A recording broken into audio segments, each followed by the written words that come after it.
नमस्कार दोस्तों, कैसे हो आप सब। आशा करती हूँ आप लोग ठीक होंगे। तो आज सुनाएंगे आप सभी को गाली गीत। इस गाली गीत में दुल्हा ससुरारी आया यहाँ और दुल्हा इतना नान भरे के यहाँ और देखा उनका बेइज्जती कितनी बड़ी हो था, बदनामी ससुरारी पहुँचने पर। और ससुरारी में सबसे पहला नंबर तो ससुरारी में पहली बार गरियावे के मिला था। साली साली और सराहज खूब मिल के धोवत नीचे से ऊपर तक का। दुल्हा पहले नंबर तो नाटक बा। तब देखा ई गीत में का कैसे कितना मजा बा, धमाकेदार। यहाँ के क्या को ना छोड़े, न बरातिया न बजानिया न समधी न दुल्हा क्यों न नंदोई नहीं। हाँ, आनंदोई तो खास कर। अरे मुँह जैसे गोला का भाटा दुल्हावा नाटा बा। अरे मुँह जैसे गोला का भाटा दुल्हावा नाटा बा। अरे दुल्हे के पापा जैसे जन्म जात चुनियारा, दुल्हे के पापा जैसे जन्म जात चुनियारा। रे लोग समधियनवा में घाटा दुल्हावा नाटा बा। अरे लग समधियनवा में घाटा दुल्हावा नाटा बा। अरे मुँह जैसे गोला का भाटा दुल्हावा नाटा बा। अरे मुँह जैसे गोला का भाटा दुल्हावा नाटा बा। अरे दुल्हा के फूफा जैसे लगाई लकड़बा घा, दुल्हा के फूफा जैसे लगाई लकड़बा घा। बनाई गला मोछवा में साफा दुल्हावा नाटा बा। अरे बनाई गला मोछवा में साफा दुल्हावा नाटा बा। अरे मुँह जैसे गोला का भाटा दुल्हावा नाटा बा। अरे मुँह जैसे गोला का भाटा दुल्हावा नाटा बा। अरे दुल्हा के मामा जी त खिसियानी पोरई, दुल्हा के मामा जी त खिसियानी पोर। अरे कहीं सबसे डीजे पे नाचा दुल्हावा नाटा बा। अरे कहीं सबसे डीजे पे नाचा दुल्हावा नाटा बा। अरे मुँह जैसे गोला का भाटा दुल्हावा नाटा बा। अरे मुँह जैसे गोला का भाटा दुल्हावा नाटा बा। अरे दुल्हा के जीजा जैसे बड़का सियरवा, दुल्हा के जीजा जैसे बड़का सियरा। अरे सालिया अरे बहिनी का ले अपने धोखा दुल्हावा नाटा बा। अपने बहिनी का दिहले है धोखा दुल्हावा नाटा बा। अरे मुँह जैसे गोला का भाटा दुल्हावा नाटा बा। अरे मुँह जैसे गोला का भाटा दुल्हावा नाटा बा। तो दोस्तों ये प्यारा सा गाली गीत आप सभी को कैसा लगा कमेंट में जरूर बताना। दोस्तों मिलते हैं अगले वीडियो में, तब तक के लिए बाय बाय। कैसे हो आप सब, आशा करती हूँ आप लोग ठीक होंगे। तो आज सुनाएंगे विवाह गीत, सुनिएगा और बताइएगा कैसा लगा। देर न करते हुए चलिए सुनाते हैं ये प्यारा सा विवाह गीत। ऊंची ऊंची बखरी बनवाया मोरे बाबा, यारे खिड़की लगाया चारों ओर। ऊंची ऊंची बखरी बनवाया मोरे बाबा, अरे खिड़की लगाया चारों ओर। से ही चढ़े बैठा लाला सुगनावा, अरे भोरावा भाजेला सीताराम। से ही चढ़ी बैठा लाला सुगनावा, अरे भोरावा भाजेला सीताराम। बखारी की यारी यारी घूमई दुल्हे रामा, पड़ी गई सुगना पे निगा। बखारी के यारी यारी घुमा रही दुल्हे रामा, पड़ी गई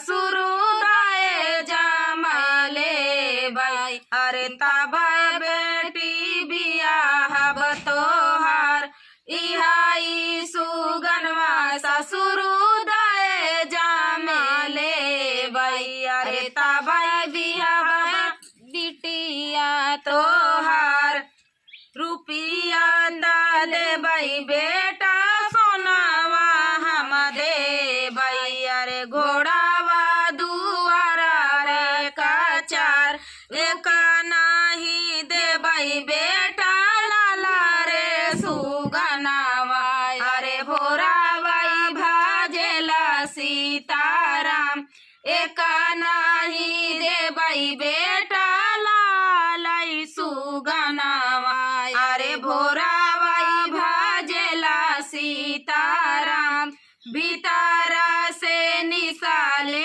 हाई बेटी के भाई आया रे नाए ना लालिता होई जाए भीतारा से निकाले हाई बेटी के भाई आया रे नाए ना लालिता होई जाए सोनावा सुघराया पन बाहिनी जबिया है अरे सुगाना के कावाना हाई मोल सुनावा सुघरा जैसे बाहिनी मैं बिया है अरे सुगाना सुगाना का कावाना हाई मोल। तो दोस्तों ये प्यारा सा गीत आप सभी को कैसा लगा कमेंट में जरूर बताना दोस्तों। मिलते हैं अगले वीडियो में। तो आशा करती हूँ आप लोग ठीक होंगे। तो आज सुनाएंगे आप सभी को कलसा गोठाई गीत। बहुत ही प्यारा गीत है, सुनिएगा और बताइएगा कैसा लगा। तो जो बुआ पद तो बुआ का ही है, कलसा मड़े में जो कलसा गोठा जाता है। तो चलिए सुनाते हैं। कहाँ के कलसा अरे कहाँ के पानी जी कहाँ से बुआया माई कलसा गोठा माई जी कहाँ से बुआया माई कलसा गोठा माई जी कहाँ के कलसा अरे कहाँ के पानी जी कहाँ से बुआया माई कलसा गोठा माई जी कहाँ से बुआया माई कलसा गोठा माई जी कोरा घर से कलसाया माई गंगा जी से पानी जी ससुर से बुआया माई कलसा गोठा माई जी ससुर से बुआया माई कलसा गोठा माई जी कोरा घर से कलसाया माई गंगा जी से पानी जी ससुर से बुआया माई कलसा गोठा माई जी ससुर से बुआया माई कलसा गोठा माई जी दुआरे से पापा उठाई मड़ाए में ठाड़ा जी काउले बू मोरी बेटी कलसा गोठाई जी काउले बू मोरी बेटी कलसा गोठाई जी एतनी बचना सुनाई बुआ मुसकाई जी कुछ नहीं ले भाई पापा कलसा गोठाई जी कुछ नहीं ले भाई पापा कलसा गोठाई जी के ताना ले बनल रहे भाई आया हमारा भतीजा जी भरा ला रहे हरदम मड़ावा हमारा जी भरा ला रहे हरदम मड़ावा हमारा जी कहाँ के कलसाया वही कहाँ के पानी जी कहाँ से बुआया मई कलसा गोठा मई जी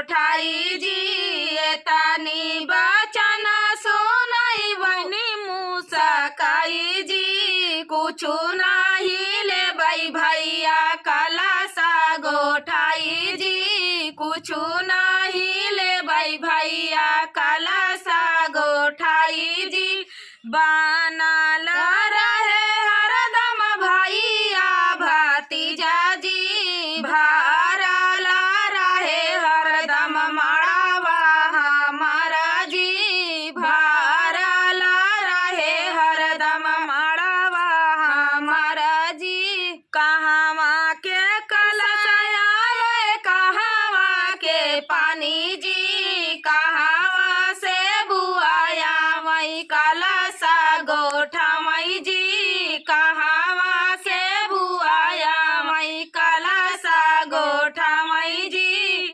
तो दोस्तों ये प्यारा सा कलसा गोठाई गीत आप सभी को कैसा लगा कमेंट में जरूर बताना दोस्तों। मिलते हैं अगले वीडियो में, तब तक के लिए नमस्कार। हाय दैया हमारे ता खटिया उलटी गई बिटिया हुई ता मोरी सासू जी सुनली बिटिया हुई ता मोरी सासू ने सुनली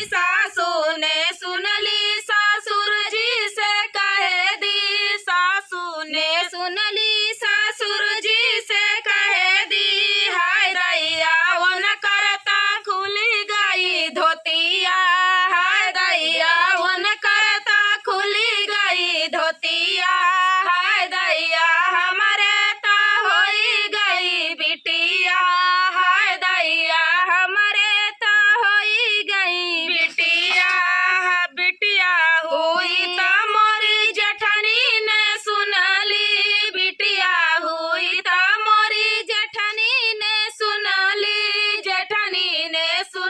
जेठाजी से कहे दी जेठनी ने सुनली जेठाजी से कहे दी हाय दैया जेठवा का टूटी गई लठिया हाय दैया जेठवा का टूटी गई लठिया हाय दैया हमारे ता होई गई बिटिया हाय दैया हमारे ता होई गई बिटिया हाय दैया हमारे ता होई गई बिटिया हाय दैया हमारे ता खटिया उलटी गई हाय दैया हमारे ता खटिया उलटी गई बिटिया हुई ता देवरानी जी सुनली बिटिया हुई ता देवरानी ने सुनली रानी ने सुनली देवर जी से कह दी रानी ने सुनली देवर जी से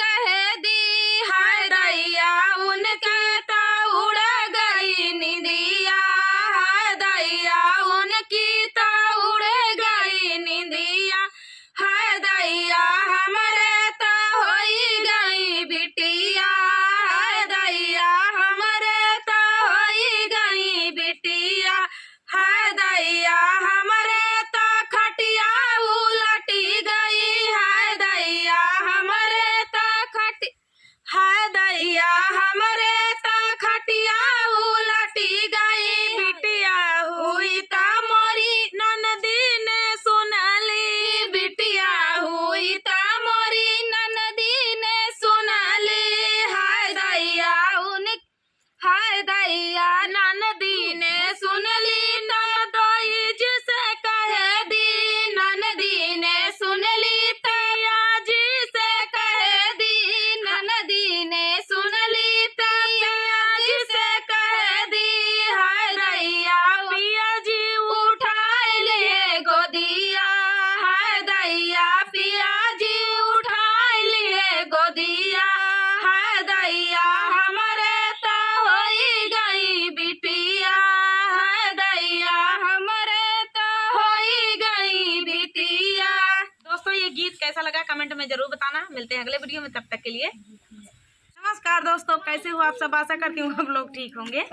तो आज सुनाएंगे आप सभी को सास बहू झगड़ा नोक झोंक सोहर का उठान गीत। तो सुनिएगा और बताइएगा कैसा लगा। सास बहू का झगड़ा है हमार, इतनी जबरदस्त झगड़ा भया है कि आखिरी तक सुनिएगा, बहुत ही प्यारा।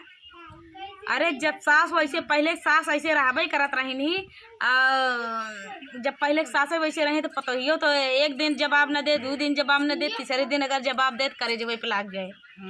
पहले के जमाने के सास और पतोहू किया झगड़ा। ये पहले के जमाने पुरानी गीतियाँ, तो चलिए सुनते हैं।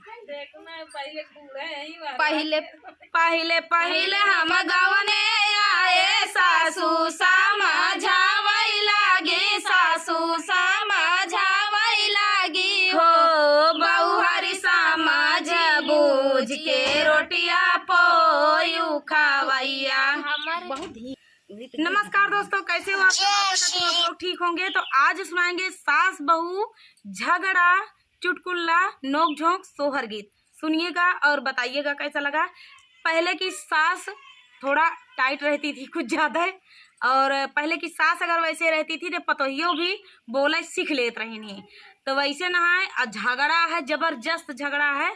तो देर ना करते हुए चलिए सुनाते हैं ये प्यारा सा चुटकुला झगड़ा सोहर गीत। पहले पहले हम गौने आए, सासू समझावई लागी, सासू समझावई लागी हो, बहुहरी समझी बूझ के रोटिया पोयू खावैया, हमरे ढेर बाटे हो, बहुहरी समझी बूझ के रोटिया पोयू खावैया, हमरे ढेर बाटे हो। पहला पहला हम गौने आए, सासू समझावई लागी, सासू समझावई लागी हो, बहुहरी समझी बूझ के रोटिया पोयू खावैया, हमरे ढेर बाटे हो, बहुहरी समझी बूझ के रोटिया पोयू खावैया, हमरे ढेर बाटे हो। करई भर चावल दिहली, सुतुई भेदाल दिहली, सुतुई भेदाल दिहली, इमली के पाते में आटा दिहली, इमली के पाते में आटा दिहली, बाबूरे के पाते में नोन दिहली हो, बहुहरी समझी बूझ के रोटिया पोयू खावैया, हमरे ढेर बाटे हो, बहुहरी समझी बूझ के रोटिया पोयू खावैया, हमरे ढेर बाटे हो। 16 मेहरारू बाटे, 16 मन से दू बाटे, लड़का और गदेला बाटे, हारे कई हरवा बाटे, कुकुरा और बिलारिया बाटे हो, बहुहरू महादेवर कई काले माँ बाटे हो, बहुहरी समझी बूझ के रोटिया पोयू खावैया, हमरे ढेर बाटे हो, बहुहरी समझी बूझ के रोटिया पोयू खावैया, हमरे ढेर बाटे हो। हमर सोइया कई के आए, टटिया देवर उदय के आए, टटिया देवर उदय के आए हो, सासू आजू मोरे मुड़ावा पीराने परोस के खियाई देती हो, सासू आजू मोरा मुड़ावा पीराने परोस के खियाई देती हो। इतनी बचन जब सासू सुनलाई, लोटा टाठी पटकाई लागी, बहरे भीतरे नाचई लागी, बहरे भीतरे नाचई लागी हो, बहनी बाहू ताई ढीठ मोरा तो ही आतायाऊ तई जवाब दिहली हो, बहनी बाहू ताई ढीठ मोर पातो ही पाहू तई जवाब दिहली। थानेदार का बिटिया आही, दारोगा बाहिलिया आही, दारोगा बाहिलिया आही हो, सासू पढ़ा ले पंडिता कई पातो ही आही, तो हो से चला के आही हो, सासू पढ़ा ले पंडिता कई पातो ही आता, तो हो से जमा के आही हो। तो दोस्तों ये प्यारा सा गीत आप सभी को कैसा लगा कमेंट में जरूर बताना दोस्तों। मिलते हैं अगले वीडियो में, तब तक के लिए जय श्री राम। नमस्कार दोस्तों, कैसे हो आप सब? आशा करती हूँ आप लोग ठीक होंगे। तो आज सुनाएंगे प्यारा सा बढ़िया चटाकेदार गाली गीत, एकदम मस्त गाली गीत है। और मेरी दीदी सुनाएंगी, आप सभी को गाली सुनाने का मन है इनका, और सुनाएंगी। बहुत ही प्यारा चटाकेदार है और आखिरी तक सुनना इसमें हर एक पद हाँ धमाकेदार है, अच्छी है और शब्द बहुत अच्छे अच्छे रखे गए हैं इस दिल गीत खुश में। हो जाएगा सुनकर। जो गाली सुनने के शौकीन हैं उनके लिए एक नंबर की गाली है, आप लोग सुनिएगा। और माई बहनियत गरियाइन जाती गाड़ी में तो चलिए अब रुका हाथ सुनाइन दे ताही काहे का। अरे बजनेदार पायल गढ़ दे सोनार, बजनेदार पायल गढ़ दे सोनार, बजनेदार ऊ पायल पहिराई दुल्हा के माई, उठता बाजाई पीसता बाजाई सरसों का तेल पेरावता बाजाई, बुढ़ऊ के तेल लगावता बाजाई, बजनेदार पायल गढ़ दे सोनार, बजनेदार पायल गढ़ दे सोनार, बजनेदार।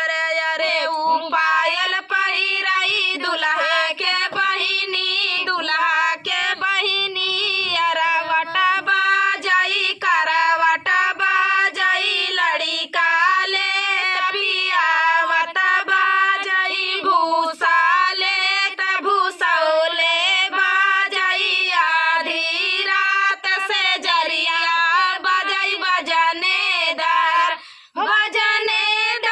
पायल गढ़ दे सोनार, बजनेदार पायल गढ़ दे सोनार, बजनेदार ऊ पायल पहिर बरती हवन के बहिनी, अंगना बाजाई दुआरे बाजाई, आवत जात वो सारे बाजाई, पानी भरत पानी घटवा पे बाजाई, फुलवा तोड़ता फुलावरिया में बाजाई, बजनेदार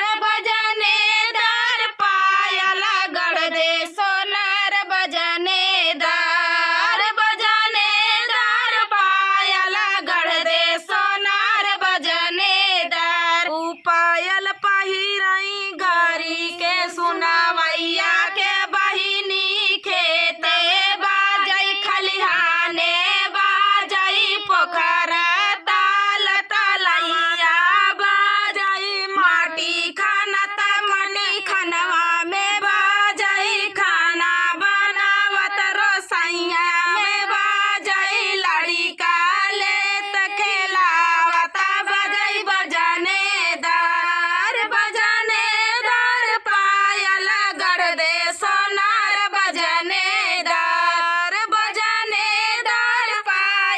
गढ़ दे सोनार, बजनेदार पायल गढ़ दे सोनार, बजनेदार। तो दोस्तों ये प्यारा सा गारी गीत आप सभी को कैसा लगा कमेंट में जरूर बताना दोस्तों। मिलते हैं अगले वीडियो में, तब तक के लिए नमस्कार।